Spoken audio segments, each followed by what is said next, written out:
section, on s'intéresse aux intégrales dans un espace de dimension quelconque, mais on va spécialiser, pour ce qui est de la théorie, un espace de dimension 4, un espace-temps par exemple, et on va aussi faire des exemples en dimension 2. On s'intéresse aussi au théorème de Stokes, à ses généralisations, donc à une dimension quelconque. La raison pour laquelle c'est important, c'est qu'on va se servir plus tard du principe de la moindre action pour démontrer les équations d'Einstein, les équations du champ de gravitation, et pour ça, on a besoin de faire des intégrations par partie, et donc tout ça fait intervenir le théorème de la divergence, le théorème de Stokes, généralisé si on veut. Donc, commençons par définir ce qu'on entend par le tenseur, excusez-moi, le symbole complètement antisymétrique, ce qu'on appelle habituellement epsilon IJKL en dimension 4. Alors, bien sûr, en dimension D, on a ce symbole-là avec D indices. Donc, ici, on a 4 indices si on est en dimension 4. La définition du symbole antisymétrique est au fond la même qu'en dimension 3, c'est-à-dire que la valeur du symbole est égale à 1 ou à moins 1 selon que les indices forment une permutation paire ou impaire de l'ensemble 0, 1, 2, 3 dans le cas de 4 dimensions. Donc, par exemple, epsilon 0, 1, 2, 3, epsilon 1, 2, 3, 0, et ainsi de suite, sera égal à 1. Epsilon à 1, 0, 2, 3, qui est une permutation impair parce qu'on a transposé les deux premiers indices à partir de 0, 1. Donc, epsilon 1, 0, 2, 3, 0, 2, 3, 1, etc. serait égal à moins 1. Et toutes les autres composantes seraient nulles. Donc, si j'ai deux des indices, ou plus que deux, qui ont la même valeur, à ce moment-là, le symbole, par définition, est égal à 0. Donc, à la différence de dimension 3, disons, en dimension 3, on a 6 valeurs différentes, composantes différentes, parce qu'on a des permutations de 3 indices, il y en a 3 factoriels, c'est égal à 6. En dimension 4, il y en aurait 24. L'important, c'est que si la permutation est paire, le symbole est égal à plus 1. Donc, je vous donne un autre exemple ici, epsilon 1, 0, 3, 2, où j'ai essentiellement permuté les deux premiers indices par rapport à 0, 1 et les deux derniers par rapport à 2, 3. Mais ça, ce serait une permutation paire, donc c'est égal à plus 1, même si ce n'est pas une permutation cyclique des 4 indices dans l'ordre. OK, donc on a ce symbole complètement antisymétrique.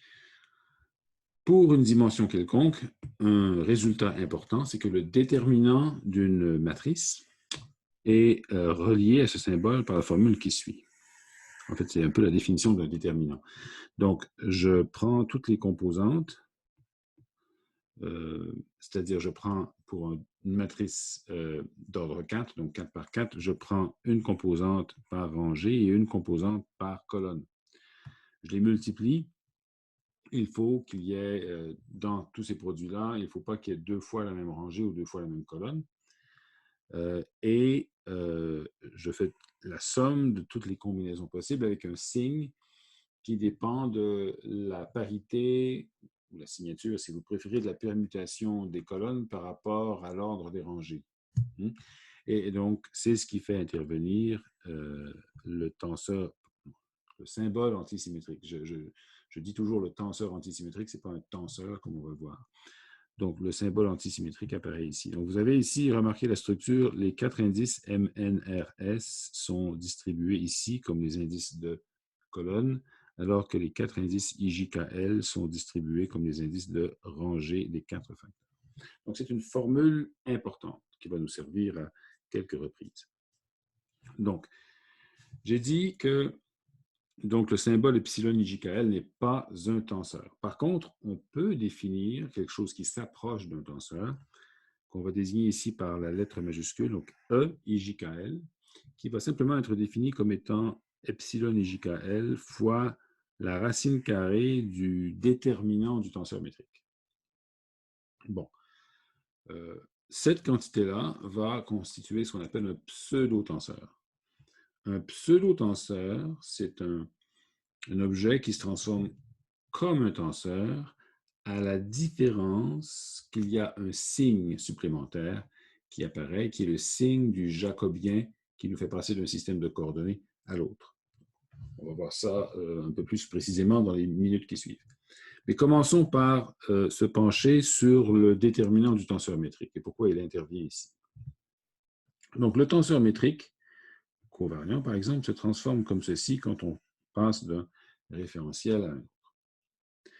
Bon, cette expression-là, encore une fois, on a déjà vu, on peut l'écrire sous une forme matricielle si on veut, donc considérer G' comme une matrice dans le nouveau système. Et ici, on a la matrice jacobienne qui intervient. Et pour respecter l'ordre des indices, quand on fait une multiplication de matrice, eh bien, il faut considérer, par exemple, que ce premier facteur ici est transposé, donc c'est la matrice jacobienne transposée, parce que I, qui est l'indice de rangée ici, apparaît comme un indice de colonne, donc je dois transposer. J'ai ensuite K avec K ici, donc j'ai la matrice G qui apparaît en deuxième facteur de multiplication de matrice. Et j'ai L avec L ici, ce qui veut dire que je multiplie à la fin par la matrice jacobienne. Donc j'ai cette relation entre des matrices. Si je prends le déterminant maintenant de cette relation-là, le déterminant ici, alors attention, j'ai une notation en caractère gras pour signifier que c'est une matrice. Quand je prends le déterminant, j'oublie les caractères gras, je reviens à des caractères ordinaires. Donc G' serait le déterminant de cette matrice. Et quand je prends le déterminant d'un produit de matrice, c'est le produit des déterminants. Rappelons aussi que le déterminant de la transposée d'une matrice, c'est la même chose que le déterminant de la matrice elle-même. Donc, je me retrouve avec cette relation-là. G' est égal à G fois le carré du jacobien. C'est-à-dire le jacobien, c'est le déterminant de la matrice jacobienne. C'est ça ici. Donc, j'ai ici le carré du jacobien qui intervient. Alors, une chose qu'il faut remarquer, le déterminant de G peut avoir un signe qui n'est pas plus 1, ça peut être moins 1. Le signe, c'est-à-dire peut être négatif ou positif, ça dépend de la géométrie de l'espace ou de l'espace-temps qu'on considère. Donc, dans un espace euclidien, le signe de G est toujours égal à 1. Dans un espace pseudo-euclidien, comme l'espace-temps, souvenez-vous de la forme du tenseur métrique avec sa signature plus 1, moins 1, moins 1, moins 1. On est en une dimension de temps, 3 dimensions d'espace. Le déterminant est égal à moins 1. Et ce déterminant, quand on change de système de coordonnées, il ne changera pas de signe, tout simplement en raison de cette relation ici. Le carré du jacobien est toujours positif. Donc, le signe de G ne peut pas changer. Le signe de G' est le même que le signe de G. Donc, ce signe-là est un invariant. Donc, si je prends la racine carrée de cette relation-là, j'obtiens que la racine carrée de la valeur absolue de G' est égale à la racine carrée de la valeur absolue de G fois la valeur absolue de J. Pourquoi je prends la valeur absolue? Simplement parce qu'en prenant la racine carrée, je ne veux pas avoir de nombre imaginaire ou quoi que ce soit. Donc, je prends la valeur absolue et la racine carrée de la valeur absolue. Okay. Donc, j'ai cette relation-là qui est importante aussi. Bon, fin de cette parenthèse. Maintenant, revenons à la définition de ce que j'ai appelé le pseudo-tenseur antisymétrique, EIJKL. Alors, comment se transforme-t-il lorsque je passe d'un référentiel à l'autre ou d'un système de coordonnées à l'autre? Alors, normalement, j'aurais cette définition-là qui est la même. Enfin, j'applique la même définition à tous les systèmes de coordonnées. Et notez que la façon dont je définis epsilon IJKL, c'est pas tellement un invariant, mais c'est une constante, en fait. Okay? Donc, c'est un symbole qui est toujours le même dans tous les référentiels. Ça ne change pas. Et donc, ça fait partie de la définition, si on veut. Mais si je change de référentiel, bien sûr, la racine carrée de G va changer. Okay? Je dis la racine carrée de G, c'est la racine carrée de la valeur absolue de G, c'est-à-dire la racine carrée de la valeur absolue du déterminant du tenseur métrique. C'est un peu long à dire. Donc, je vais dire racine G la plupart du temps. D'accord? Donc, j'ai ça ici. D'un autre côté, d'accord, j'ai cette relation que je peux utiliser. Donc, je peux aussi l'écrire de cette manière en fonction de G cette fois. Donc, je me rends compte que la valeur absolue du jacobien, je pourrais l'écrire comme le jacobien lui-même fois le signe du jacobien. Et donc, j'ai cette relation ici. Et le jacobien, qu'est-ce que c'est? C'est un déterminant. C'est le déterminant de la matrice jacobienne. Donc, à cette expression-ci, je vais appliquer la relation qui est en haut. D'accord? Donc, je vais l'écrire comme epsilon MNRS fois les produits de composantes de la matrice jacobienne qui sont précisément ces composantes-là. D'accord? Bon. Alors, qu'est-ce qu'on remarque? En écrivant cela, on se rend compte que l'objet, enfin, je pourrais tourner la page, j'aurais la même chose. L'objet que j'ai ici, c'est précisément, donc cet objet-là, c'est précisément le tenseur que je viens de définir, enfin l'objet que je viens de définir, que je prétends être un pseudo-tenseur, fois les facteurs qui définissent la règle de transformation des tenseurs. Donc la seule différence entre cette façon de transformer un objet et un tenseur, c'est la présence du signe de J. Donc, la définition d'un pseudo-tenseur, c'est précisément ça. C'est-à-dire, c'est un objet qui se transforme comme un tenseur. Donc, j'ai ça ici, qui est donné par ça, ici. Et ce serait un tenseur, n'était-ce que pour ce facteur du signe du jacobien. Et donc, c'est ça un pseudo-tenseur. Ça contient dans sa loi de transformation un signe du jacobien, donc plus 1 ou moins 1. Sinon, bien, donc ça a des propriétés habituelles de combinaison des indices. On peut élever les indices, baisser les indices, et ainsi de suite. Par exemple, par définition, quand on veut élever les indices de ce pseudo-tenseur E, on doit appliquer cette formule. Donc, j'y ajoute la définition même du pseudo-tenseur, j'obtiens ça ici, et je me rends compte, encore une fois, j'applique la fameuse formule du déterminant. Donc, cette quantité ici, avec le symbole antisymétrique, ça me donne le déterminant du tenseur métrique contravariant. Ce déterminant du tenseur métrique contravariant, je vous rappelle, donc le déterminant de GIJ. Alors, GIJ contravariant, c'est l'inverse de GIJ covariant, ce qui veut dire que ce déterminant serait l'inverse du déterminant habituel. D'accord? Donc, la position des indices est importante. Donc, j'aurais ici un G-1 fois epsilon IJKL. Encore une fois, tout ce que j'ai fait ici, c'est appliquer la formule générale qui est ici. Bon, et donc, j'applique ça et ensuite, j'ai une racine carrée de la valeur absolue de G, j'ai G-1, donc au fond, G-1, c'est le signe de G fois la valeur absolue de G-1, ce qui me convertit ça en 1 sur une racine carrée de la valeur absolue de G fois le signe de G. Donc, c'est une façon différente d'écrire la même chose, mais ça nous donne une expression explicite pour la version contravariante de ce tenseur dual.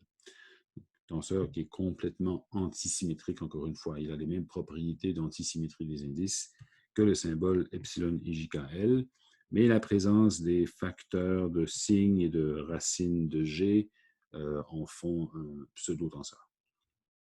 Notez que si je contracte ces objets-là, je n'ai pas exactement un invariant, encore une fois, c'est-à-dire oui, j'ai un invariant, mais c'est-à-dire que ça implique le signe de G. On a dit tout à l'heure que le signe de G est un invariant. Donc, il suffit de faire un calcul explicite pour se rendre compte en combinant cette expression avec celle qu'on a ici. D'accord? On combine les deux et on se trouverait à avoir ici ce produit. Le produit des tenseurs ici, là, ça, c'est toujours plus 1, parce que c'est le carré d'une composante qui est plus 1 ou moins 1. Et j'ai 24 permutations possibles, et c'est pour ça que j'ai un 24 ici. Donc, c'est pour ça que j'ai cette formule très simple. Si maintenant, je faisais une contraction de ce genre, ou alors, attendez un peu, qu'est-ce qui se passe ici? Je n'ai aucun indice identique. Donc, j'ai IJKL, donc ce n'est pas une contraction, excusez-moi, c'est un produit avec des indices tout à fait différents. Donc, j'ai au total 8 indices différents. Et on peut montrer que donc, cette combinaison-là me donnerait un déterminant rempli de delta de Kronecker un peu partout. Okay. Pourquoi c'est comme ça? Bien, essentiellement, cette expression-là doit être absolument antisymétrique lorsque j'échange deux des indices de l'un des deux facteurs.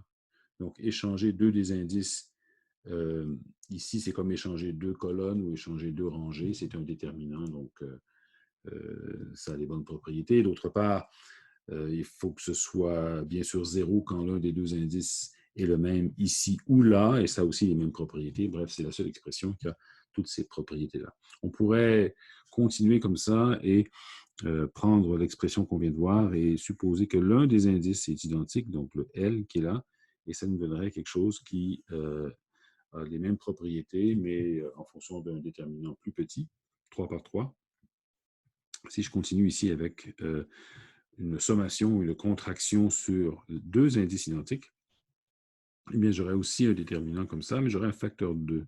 Facteur 2 parce que quand je contracte sur K et L, il faut que KL, en tant que couple d'indices, soit le même que ici et là. Bien sûr, mais IJ et MN devraient aussi être les mêmes. Sauf que bon, ben, j'ai deux possibilités, c'est-à-dire je peux toujours faire une permutation, je pourrais faire la permutation JI et NM en même temps et ça me donnerait deux possibilités et c'est pour ça que j'ai un signe, pas un signe, mais j'ai un facteur 2 ici. Donc on peut vérifier ça dans le détail. Et même ici, ce que j'ai fait, c'est que j'ai trois indices identiques. Donc j'ai simplement deux indices libres, I et M, et ça me donne encore une fois un delta de Kronecker, mais avec un facteur 6. C'est peut-être plus facile à comprendre ici. Hein. Remarquons que quand on fait la somme ici, eh bien, c'est sûr qu'il faut que, vu que ce trio d'indices est le même que celui-ci, j'ai plus le choix. Il faut absolument que I soit égal à M pour que les quatre indices soient différents au sein de ce groupe-là et au sein de ce groupe-là. Et donc, il faut que I soit égal à M nécessairement. C'est pour ça que j'ai un delta IM. Mais d'un autre côté, combien j'ai de possibilités pour une valeur donnée de I et de M? JKL ça peut prendre trois possibilités en quelque sorte. J'ai trois permutations possibles. Et donc, c'est pour ça que j'ai trois factoriels, c'est-à-dire 6 termes qui s'équivalent. Okay. Enfin, la dernière possibilité, c'est de contracter tout ça ensemble, mais c'est ce qu'on a vu ici. C'est la même chose. OK. Prochaine étape, donc ce pseudo-tenseur nous permet de définir ce qu'on appelle des tenseurs duaux, qui sont en fait aussi des pseudo-tenseurs. Donc, par exemple, si on a un quadrivecteur, un vecteur contravariant AI, on peut définir un objet qui contient la même information que AI, que j'appelle A tilde JKL, qui serait, dans le cas de l'espace-temps, donc de dimension 4, un tenseur covariant de rang 3 qui serait donné par ça ici. Et bien sûr, ce tenseur covariant de rang 3 serait complètement antisymétrique dans ses indices. Si je fais une permutation quelconque des trois indices, j'obtiens un signe moins, c'est-à-dire j'obtiens je répète, si je fais une permutation impaire des trois indices, j'obtiens un signe moins. Si c'est une permutation paire, j'obtiens un signe plus. Mais si deux des indices ici sont égaux, à ce moment-là, la composante correspondante est nulle. Donc, il n'y a pas plus de composantes indépendantes ici qu'il y en a de ce côté-là. C'est ce que je veux dire. On pourrait aussi définir un pseudo-tenseur dual relié à un tenseur de rang 2, mais attention, ça n'a de sens que si ce tenseur-là est lui-même antisymétrique. Parce que je le multiplie par un tenseur qui est complètement antisymétrique, disons antisymétrique en I et J. Si ce tenseur-là n'était pas antisymétrique, il aurait une partie symétrique. Donc, au fond, petit aparté ici, tout tenseur, n'est-ce pas? Alors, tout tenseur de rang 2, comme ceci, pourrait être écrit comme la somme de deux parties. Une partie qui est symétrique et une partie antisymétrique. Alors, ce que je fais ici, je suis en train d'écrire la même chose. J'ajoute ici AJI et je le soustrais ici, n'est-ce pas? Donc, c'est comme si j'avais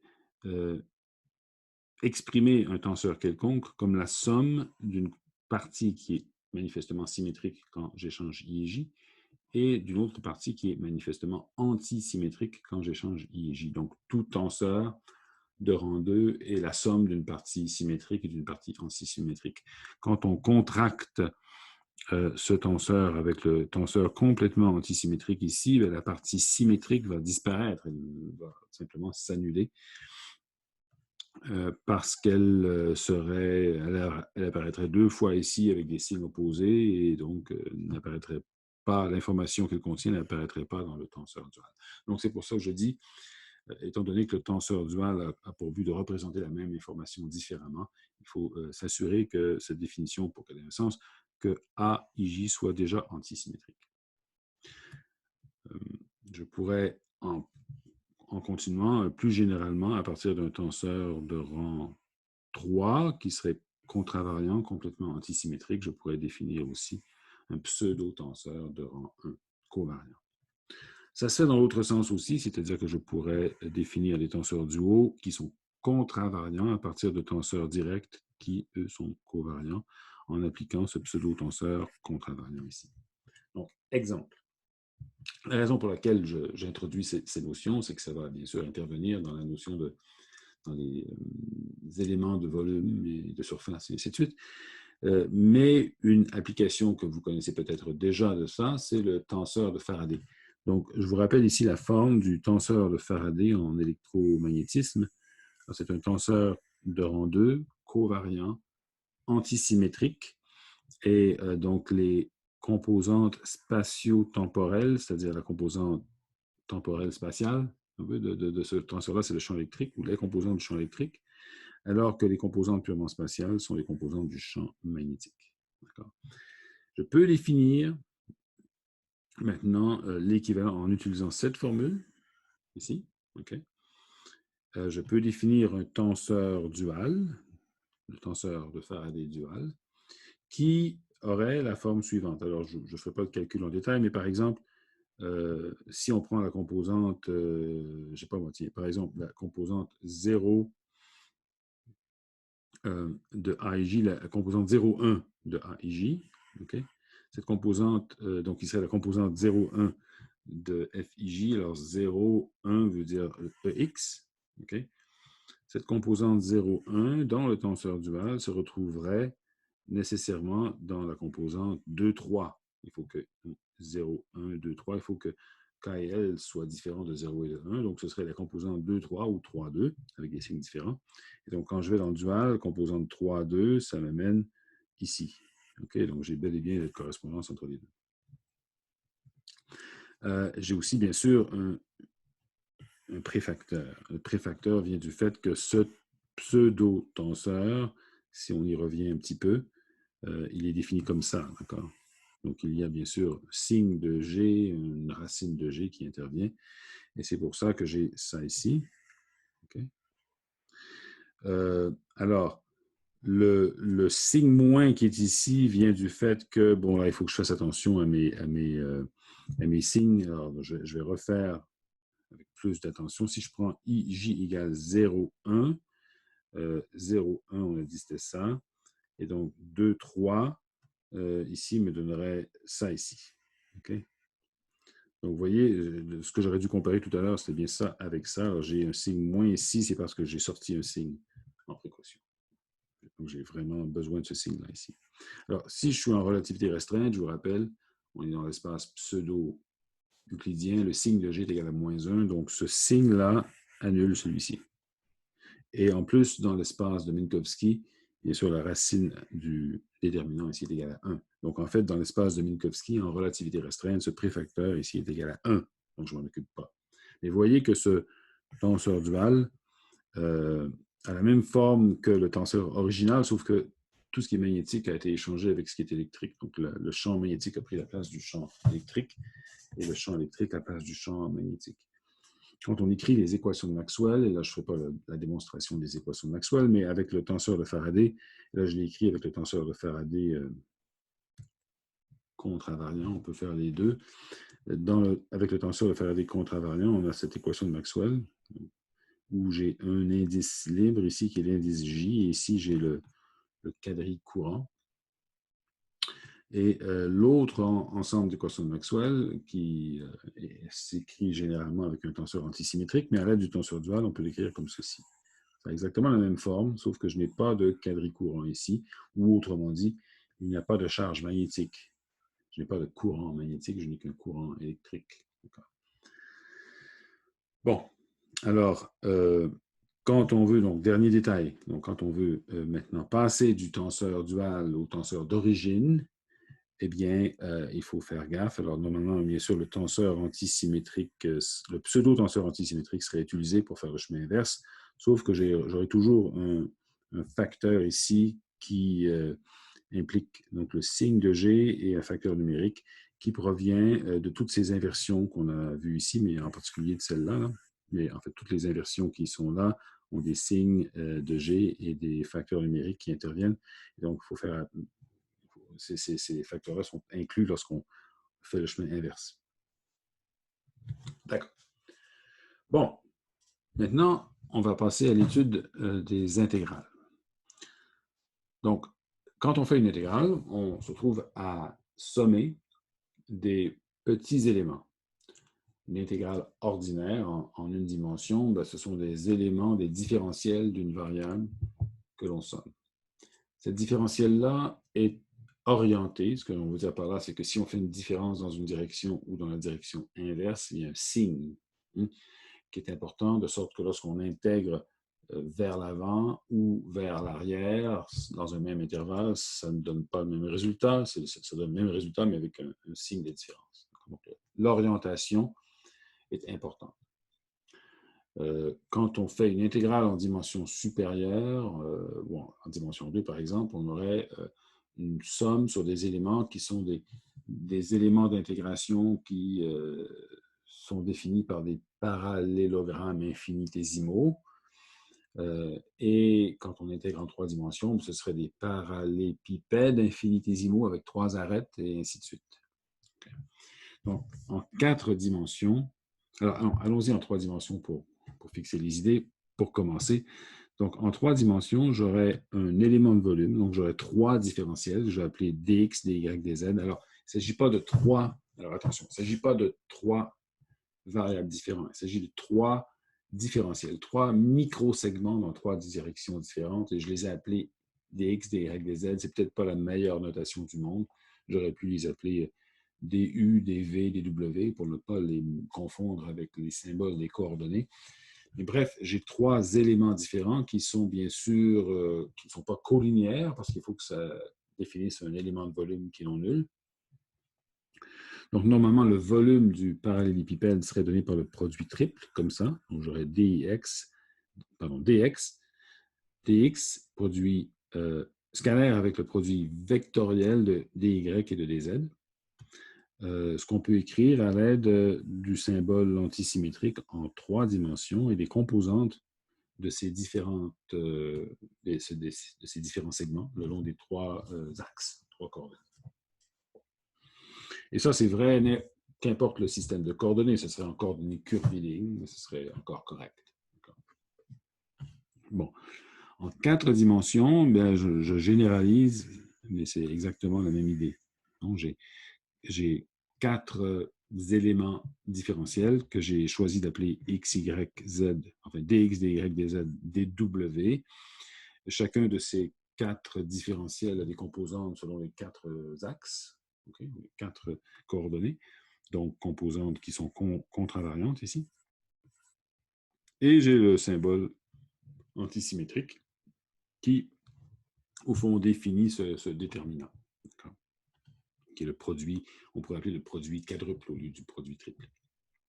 Bon, donc ça définit un élément d'hypervolume. Alors, hypervolume, donc veut dire volume en dimension 4. Donc, on va appeler ça un hypervolume. On va réserver le nom volume pour des éléments qui ont une dimension 3, et donc le volume serait à l'hypervolume, parce que la surface est au volume en dimension 3. Donc, l'élément d'hypervolume, quand on change de système de coordonnées, il change à l'aide du jacobien. Donc, c'est la même chose qu'en dimension 2 ou en dimension 3. Donc, le d oméga serait égal à d oméga prime fois le jacobien J, qui est le déterminant de la matrice jacobienne. Autrement dit, on peut le voir de cette manière. C'est l'équation qui est en bleu ici. Lorsque je fais un changement de coordonnées, les composantes des différents segments ici vont se transformer comme les composantes de tenseur contre-invariant. Donc, ça fait intervenir les différents facteurs qui sont là. Et une fois que j'ai cette expression ici, fois le symbole antisymétrique, alors je me sers de la même relation très importante qu'on avait tout à l'heure, que je vous rappelle, qu'on devrait fixer dans sa mémoire, celle-là, là, pour le déterminant d'une matrice.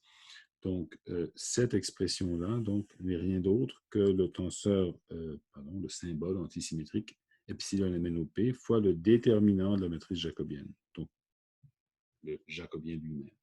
Donc, et ici, j'ai les nouveaux éléments, les nouvelles composantes des éléments dans le nouveau système de coordonnées. Donc, j'ai essentiellement le même d oméga prime ici et j'ai le jacobien. Donc, c'est pour ça que j'ai cette relation ici. C'est important.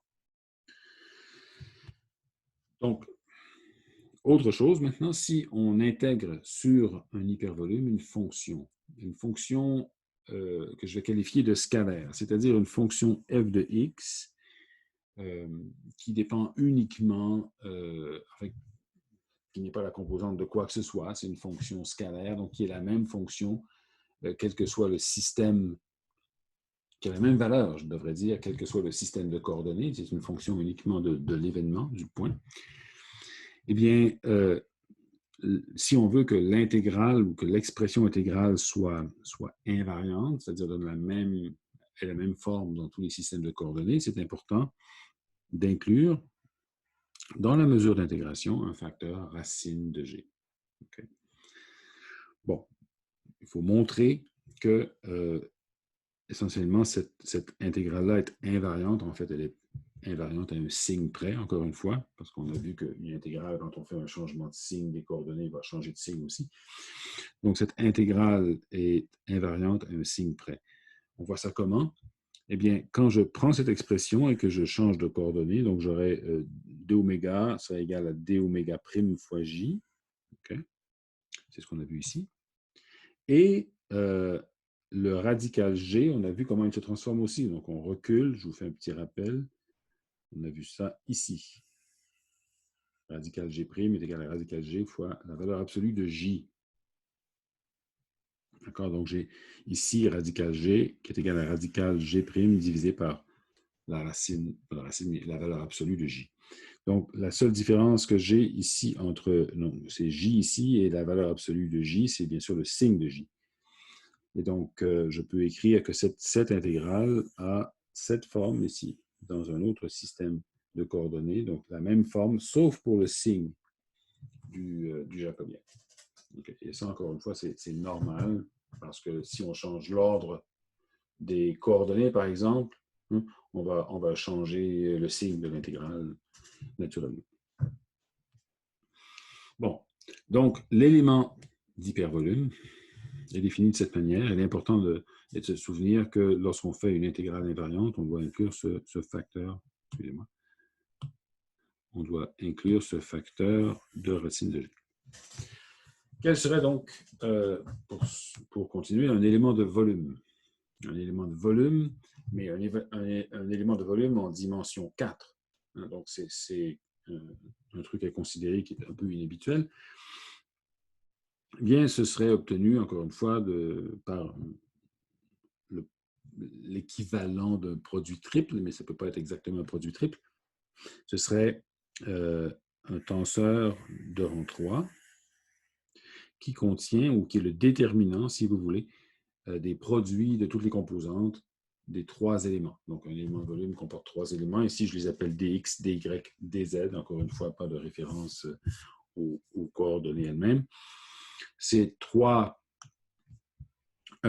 éléments ne sont pas collinéaires, bien sûr. Donc, cette espèce de déterminant ici ne sera pas nul. Et ça va former une espèce de combinaison, une espèce d'élément ici qui comporte 3 indices. Donc, cet objet à trois indices, on peut en quelque sorte le vectoriser, c'est-à-dire le transformer, définir un élément covariant qui est donné par cette expression ici. Alors, j'ai l'élément à trois indices, j'ai le symbole complètement antisymétrique, j'ai le signe de G qui est une constante et j'ai un sixième aussi. Autrement dit, je pourrais l'écrire de cette manière, si vous préférez, dans le sens que quand j'explicite la valeur de ds ijk qui est ici, ça me donne essentiellement ce produit, et comme j'ai 6 permutations possibles, mais ça me fait disparaître un sixième. Donc, c'est peut-être plus facile de considérer ça comme ça. Okay. Et alors, quand on fait l'intégrale sur un élément donc, sur un volume quelconque, on a besoin d'un élément de volume en 4 dimensions, on pourrait faire l'intégrale d'un quadrivecteur contravariant de cette manière. Donc ça, c'est l'équivalent en 4 dimensions d'une intégrale de surface en 2 dimensions. C'est-à-dire qu'on intègre sur un espace qui a une dimension de moins que l'espace complet, et on calcule un flux, c'est-à-dire le produit scalaire d'un vecteur par un élément de mesure, qui est ici un élément de volume. Si on était en 3 dimensions au lieu de 4, on aurait un vecteur dont on veut calculer le flux, par exemple. On aurait un élément de surface qui est défini par deux petits éléments de longueur. Et ces deux petits éléments de longueur définissent quelque chose qui est perpendiculaire à la surface, perpendiculaire aux deux éléments, qui serait leur produit vectoriel, en fait, et qui serait l'équivalent du DSI que j'ai ici. D'accord, donc on a ici une combinaison qui est invariante, encore une fois. Quand je dis invariante, toujours modulo un signe, selon le changement de coordonnées. Donc, cet objet-là, alors remarquez que cet objet-là n'est pas tout à fait un pseudo-vecteur, parce que pour obtenir un pseudo-vecteur, il faudrait que je multiplie par la racine de G. Et donc, si je multiplie par la racine de G, bien, cet objet-là, qui est dans l'intégrale, est un pseudo-vecteur. Ce truc-là est un vecteur, donc la contraction des deux me donne un pseudo-scalaire, c'est-à-dire quelque chose qui est invariant à un signe près, le signe du jacobien.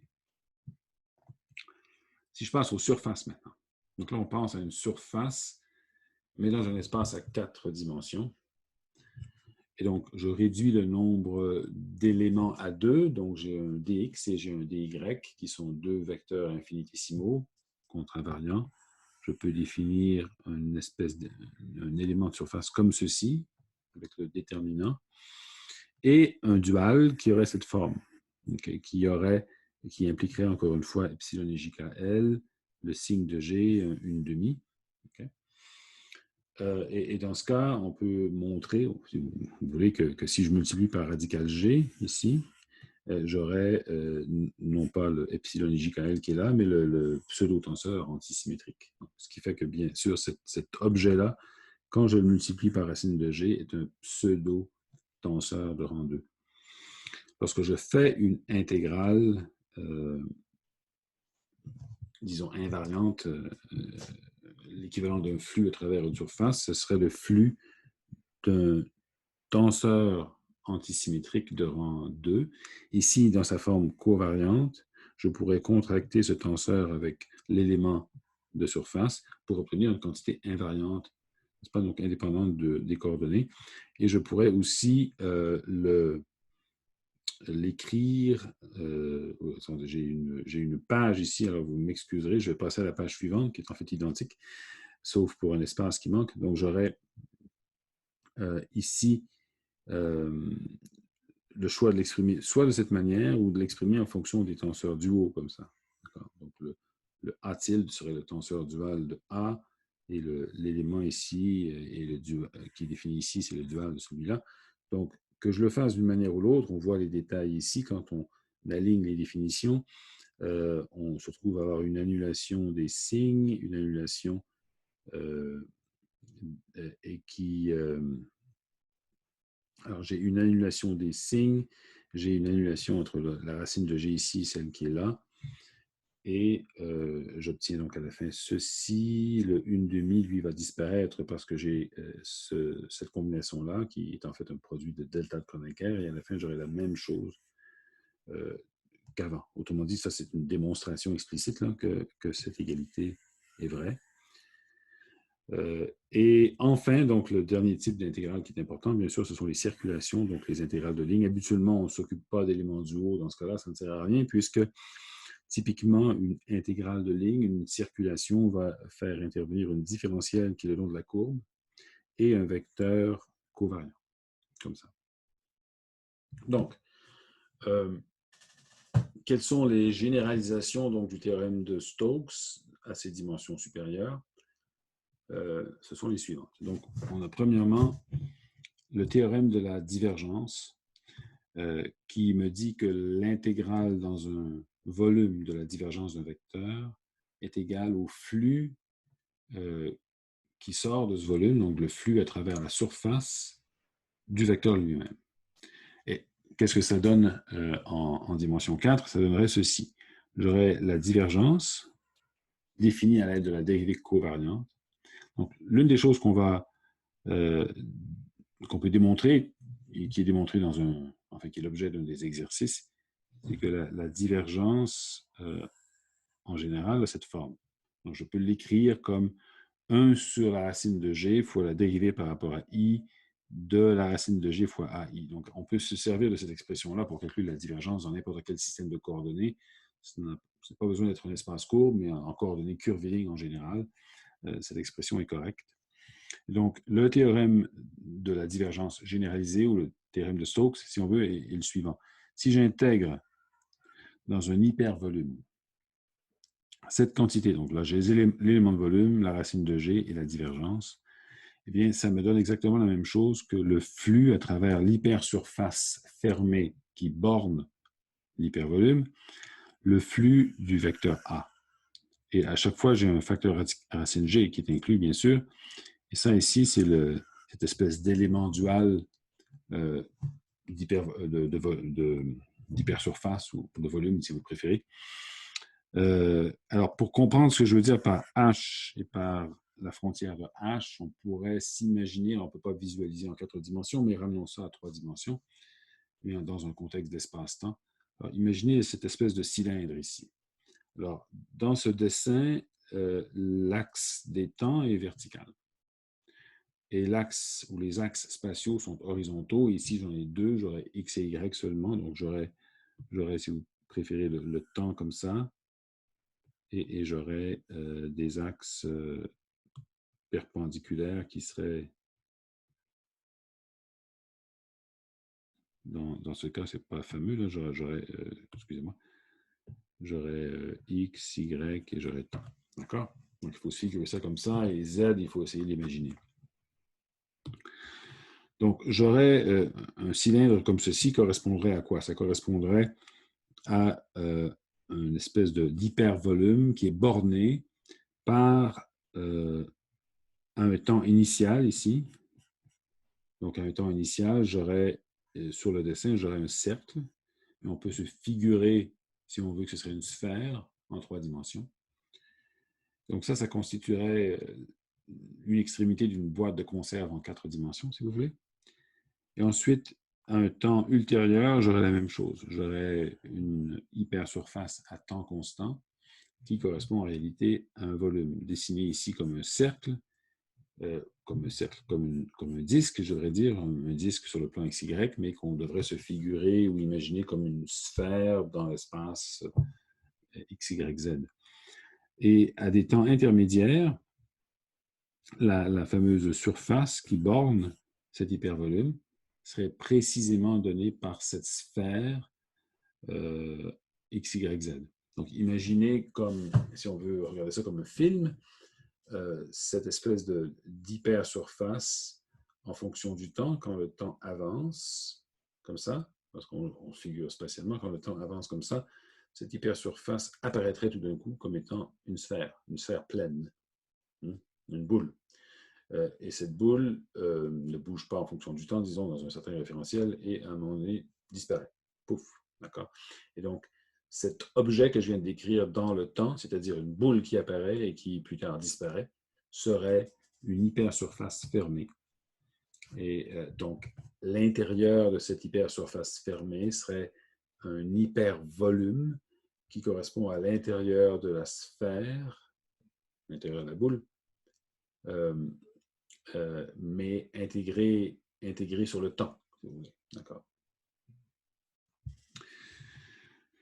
Donc ça, c'est la généralisation du théorème de la divergence. J'aurais aussi l'équivalent du théorème de Stokes, si on veut. Donc, au lieu d'avoir ici un vecteur, je pourrais avoir un tenseur antisymétrique, AJ, comme ça, dont je prends une dérivée covariante. Donc, il me reste un indice libre que je combine avec l'indice de l'élément de volume, ici, pour obtenir une quantité invariante. Et encore une fois, le racine de G est important pour que ce soit invariant. Et on peut montrer, donc ça c'est intégré sur un volume, okay, un volume en 3D, okay, ou une hypersurface. Enfin, volume et hypersurface, c'est la même chose. Donc, ce volume a une frontière qui est une surface fermée qu'on appelle delta V. Okay. Et sur cette surface fermée, je devrais intégrer AIJ directement fois la racine de G fois cet élément dual, donc de surface qu'on a défini tout à l'heure. Enfin, un dernier avatar de ce théorème de Stokes serait qu'est-ce qui se passe quand j'ai ici un vecteur, encore une fois, mais donc je calcule la circulation. Donc j'ai une surface en 2 dimensions, la frontière de cette surface qui est une courbe fermée. Je calcule la circulation du vecteur A. Alors attention, le vecteur A ici est covariant. Je calcule la circulation autour de cette surface et ça me donne exactement la même chose que l'intégrale de cette quantité, donc à travers la surface elle-même avec l'élément de surface. Donc ça, c'est comme le théorème de Stokes, en fait. C'est la même chose. Okay. La différence du théorème de Stokes, je pourrais concevoir que cette courbe fermée n'est pas nécessairement synchrone, c'est-à-dire que ce n'est pas nécessairement une courbe qui contient des points qui sont tous au même temps. Ça pourrait être vrai peut-être dans un référentiel, mais pas dans un autre référentiel. Quand on change de coordonnées, cette courbe fermée contiendrait des points qui ne sont pas au même temps. Donc c'est la différence ici. Bon, on va terminer par des exemples, juste pour fixer les idées, mais on va retourner en dimension 2 pour que ce soit plus simple. Donc, on se figure, encore une fois, la sphère, notre surface, notre espace courbe préféré. D'accord? Donc, sur la sphère, je vais définir un champ vectoriel, un champ contravariant. Ce champ comporte 2 composantes. Alors, c'est moi qui choisis les composantes. Donc, j'ai les coordonnées, j'utilise les coordonnées sphériques. Et je vais choisir un champ dont les composantes sont les suivantes. C'est-à-dire que la composante en θ est égale à sinus θ. La composante en phi est égale à 0. À quoi ça ressemble un champ vectoriel comme ça? Bien, si on se figure la sphère comme ceci, et j'ai dessiné l'équateur ici, donc le vecteur est toujours dans la direction θ, c'est-à-dire dans la direction sud, vers le sud, mais la grandeur de cette composante va comme sinus θ. Donc la grandeur du vecteur est nulle au pôle et les maximums à l'équateur. Donc j'ai comme un champ vectoriel qui augmente en grandeur, okay? Et donc, à chaque point le long d'un méridien, et bien sûr, j'ai un vecteur qui pointe vers le sud et dont la grandeur est maximale à l'équateur. C'est à ça que ressemble ce champ vectoriel. Bien sûr, c'est vrai sur tous les méridiens. Donc, ça fait le tour comme ça. C'est comme si ça sortait du pôle nord avec une amplitude nulle. L'amplitude devient plus grande et ça redescend vers le pôle sud avec une amplitude nulle. Bon. Alors, ce qu'on veut montrer ici, si on veut simplement appliquer le théorème de Stokes, celui qu'on a vu ici, sauf que bien sûr, ça va être en dimension 2 et non pas en dimension 4. Donc, la divergence. Quelle serait la divergence ici? Eh bien, il faut se rapporter à ce résultat que je n'ai pas démontré. Okay? Donc, j'aurai 1 sur la racine de G fois la dérivée de racine de g fois la composante. Alors, qu'est-ce que c'est sur la sphère, la racine de g? Enfin, le tenseur métrique, je vous le rappelle, sur une sphère de rayon R. Alors, R ici est une constante. Donc, le tenseur métrique serait donné par ça, R carré fois sinus θ au carré, si vous en rappelez, oui, c'est bien ça. J'ai des 0 ici, OK? D'accord? Donc, j'aurais ça comme tenseur métrique. Et bien, donc, quand on prend le déterminant de ce tenseur métrique, on obtient R à la 4 fois sinus carré θ. Donc, je vais prendre la racine carrée, ça me donne R carré sin θ. D'accord? Donc, c'est vraiment le déterminant que j'ai ici. Et je prends la dérivée par rapport à θ du déterminant, encore une fois, fois Aθ. Okay. Bien sûr, je devrais sommer sur θ et phi, mais comme A phi égale à 0, je n'ai pas besoin de m'en faire avec ça. Donc, quand je fais le détail de ça, bien sûr, R est une constante, Aθ est égal à sinus, encore une fois, donc j'aurai sinus au carré ici, la dérivée par rapport à θ me donne 2 fois cos θ sin θ, je divise par sin θ, il me reste 2 cos θ. Donc ça, c'est la divergence du champ de vecteurs que j'ai construit. Je prends comme hypervolume tout ce qui est au nord d'un certain parallèle de latitude alpha. En fait, je devrais dire d'angle alpha, θ égale alpha. Donc, la frontière de cet hypervolume, qui est en fait une surface, donc la frontière de cet espace-là serait le parallèle, θ égale alpha. Donc, je veux vérifier maintenant que j'obtiens bien la même chose lorsque j'intègre de deux manières différentes, c'est-à-dire soit l'intégrale de la divergence. Qu'est-ce que ça me donne ici? Bien, l'élément de volume dθ dφ fois radical g, ça me donne bien sûr r carré sinus θ dθ dφ. Et ensuite, j'ai la divergence qui me donne ça ici. Okay? Donc, au total, ça me donne 2πr carré fois sinus carré de alpha. Parce que, bon, j'intègre sur θ, j'ai sinus θ cos θ, l'intégrale de ça, c'est 1/2 fois sin carré. Bon. Intégré de 0 à alpha. Et bien sûr, intégré sur phi de 0 à 2π, donc ce qui me donne de 2π. De l'autre manière, eh bien là, je dois appliquer cette relation-là, okay? Donc une espèce de flux, si vous voulez. Alors, que vaut cet élément ici? Donc, la définition est la suivante. Quand je l'applique en deux dimensions, j'aurai dsk est égal à epsilon kl fois dxl. Okay. Oh, et j'aurai bien sûr, alors si on recule un petit peu, vous allez me dire, il triche. Donc, normalement, j'aurai ça ici. Mais j'ai laissé tomber le signe de g parce que le signe de g est égal à plus 1 en ce qui nous concerne, c'est un espace euclidien. Donc, j'ai cette relation-là, et ce qui veut dire, donc pour le dxl, quel est-il? Je tourne autour d'un parallèle, donc dθ égale 0 et dφ est non nul. Donc, le dxl, si vous préférez, je pourrais l'écrire en haut ici, le dxl est égal à 0 parce qu'il n'y a pas de composante en θ et à une différentielle de phi. Quand je multiplie par epsilon kl, bien sûr, ça change, ça permute les deux composantes, et le dsk donc aurait cette forme, dφ, virgule 0. Okay. Donc, quand je contracte dsi avec ai, la première composante de a est non nulle, c'est sinus θ, et la première composante de ds est non nulle, c'est dφ. Et donc, ça me donne un sinus θ fois un dφ. Bien sûr, θ est égal à alpha parce que j'intègre le long de ce parallèle-là. Donc, j'ai ici un sinus alpha fois dφ. Et j'aurai le radical g qui me donne r carré sinus alpha aussi. Donc, c'est pour ça que j'ai un sinus au carré. J'ai un des facteurs de sinus alpha qui vient du radical g et j'ai un autre facteur de sinus alpha qui vient de la composante du vecteur qui est ici.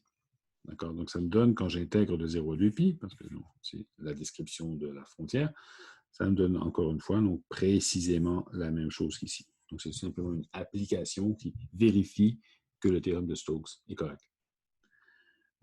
Maintenant, je vais terminer par une autre application qui est presque la même. D'accord? Une circulation cette fois.